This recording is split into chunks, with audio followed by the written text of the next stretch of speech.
Luxury SUVs. These cars offer the lot. Practicality, technology, comfort, and perhaps most importantly, status.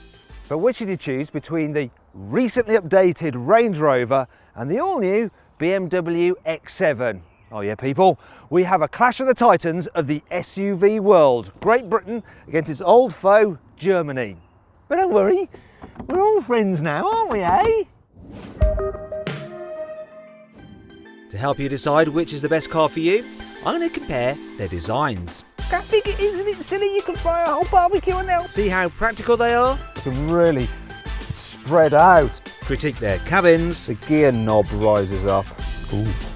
And find out what they're like to drive. You feel like you're captaining a tank. But first, let's talk monies. The BMW X7 starts at £72,000, which means it's considerably less money than the starting price of the Range Rover, which starts at £84,000. But what really matters is the price you pay at the dealer. So to find out the best offers you can get on these cars, click on the pop-out banner up there to go to CarWow. For instance, you can save an average of £2,500 off an X7 and £6,000 off a Range Rover through CarWow. But like for like, the Big Brit is generally more expensive. And for some people, this is actually quite reassuring. The Range Rover. I mean, it really is a status symbol, isn't it? Though it can look a little bit footballery if you have it in certain colours and trims. In fact, when my mate was negotiating his salary for a new job at a Premiership football club, when he's trying to up the money he was going to get, they just said, listen, don't worry about that. We'll chuck in a Range Rover. There's no chucking in a BMW or a Mercedes. It was just a Range Rover. And then it was job done. Speaking of jobs done, BMW's designers have certainly done one on the X7.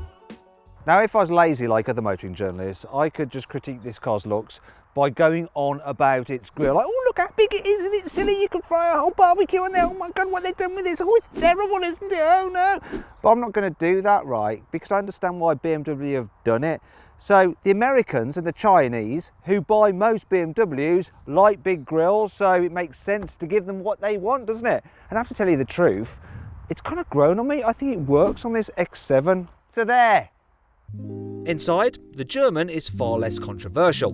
In fact, it's rather conservative. All BMW's interiors look pretty much the same, but there's a definite added layer of quality here inside the X7, so it gets super soft merino leather as standard, and there's loads of shiny bits of trim. And do you know what? I've grown to love the crystal gear selector as well, even though it is rather ostentatious. Everything you touch just feels luxurious and soft, and it's all very nice. And oh dear, I've accidentally opened the boot. The switch is just up there where idiots can operate it by accident when they're trying to show how much quality there is in a car's cabin.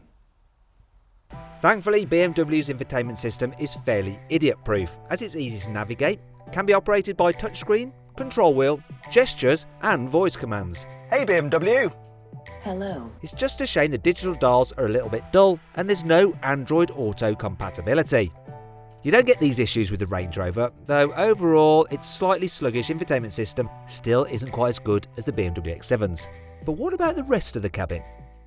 It's a very clean, simple design here in the Range Rover. There's not too many buttons at all. Part of the reason for that is that the climate control is operated through a touchscreen down here. They can be a bit awkward to operate when you're driving, so if you want to turn the temperature or alter the fan, you have to toggle between the two like that and hit this very small button. It's very small. In terms of quality, yeah, lovely leather, lots of lovely leather about the place. It's all very, very nice and things feel expensive. My particular favourite feature is this. Look, when I turn on the car, the gear knob rises up. Sorry about that, folks. I've reverted to childish behaviour. And speaking of children, the Range Rover is just as pleasing in the back seats. Oh my gosh, it's absolutely palatial back here. I can really kind of like spread out. It's so roomy, and yeah, recline the seats for even more comfort. Oh, I could do miles in the back of this. It's even better than the front. But if you think the Range Rover is great for carrying people, then the X7 is even better. It's absolutely lovely here in the middle row of the BMW X7, and I can slide my chair all the way back and recline it as well at the same time. To go for the full business class experience, I mean, look how I can stretch out. It's like a limousine, only one that's jacked up slightly. What's not so great though is that this middle seat is a little bit firm. If you're travelling 3 abreast, it's not great in the middle, but there is an alternative. You just have to pop out and then press a button, wait for the seat to do its thing. And once it has, it's quite easy to get into the very, very back in this 3rd row. And if I just put the seat back, actually, it's perfectly comfortable back here. The seats don't sit too low like they do in other 7-seaters. Got enough headroom, enough knee room. In fact, there's plenty of space to move these chairs forward if I wanted to, and the people in front won't be cramped. Decent amount of light through there, and this lovely sunroof as well. Brilliant. It's a good thing the X7 has the extra row, as it's not quite as good for carrying 3 in the middle row as the Range Rover. Also in the Rangey, there's space for an adult to sit between 2 baby seats, whereas there isn't quite in the BMW.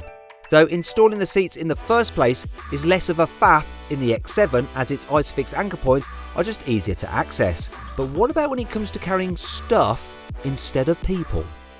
The X7 has a split folding tailgate, though you do have to press this button to lower the bottom part like that. If I press this button, I can actually alter the load height so the car will sink down on its air suspension, though you can do that as well with the Range Rover. There is space, however, underneath here for the low cover, which is great. And you can fold down all the seats electrically, either individually using this, or I can just press this one button to go into full luggage mode and the car will do everything.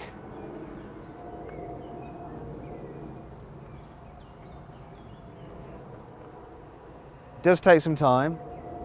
While we wait for the BMW to do its thing, I have enough time to explain that the Range Rover also has a split tailgate, electrically folding seats and a space-saver spare wheel under the boot floor, something the BMW doesn't need as it has run-flat tyres, as well as slow folding seats. But it gets there in the end. When it comes to actually carrying stuff, it's safe to say both these cars have enough space for most people. And if you need to carry more than they can swallow, yeah, just get a van, alright? But then you would miss out on just how nice these luxury SUVs feel to drive. I won't lie to you, there is just something special about driving a Range Rover. Maybe it's the seats, maybe it's the fact that you've got that flat bonnet, maybe it's the fact that you're just higher up than in other SUVs. You feel like you're captaining a tank, because it is quite a heavy car. But it's also super relaxing, great for long distances, it's quiet, it's comfy. Ultimately though, I don't think that dynamically it's class leading in any respect, and especially when it comes to a twisty road, because it lollops and rolls and it goes around corners to a fashion, but you can't really push it too hard, otherwise it all gets out of shape. That's not really what it's meant for. Off-road, this thing is still the king. So if you do want to go off-road, then you definitely need one of these. Thing is, hardly anyone who buys a Range Rover will use its full off-road capability. In fact, an X7 will still do more than what most people could ever need, and the German is the better car to drive in the environment that matters most. This BMW X7 is a really nice car to drive.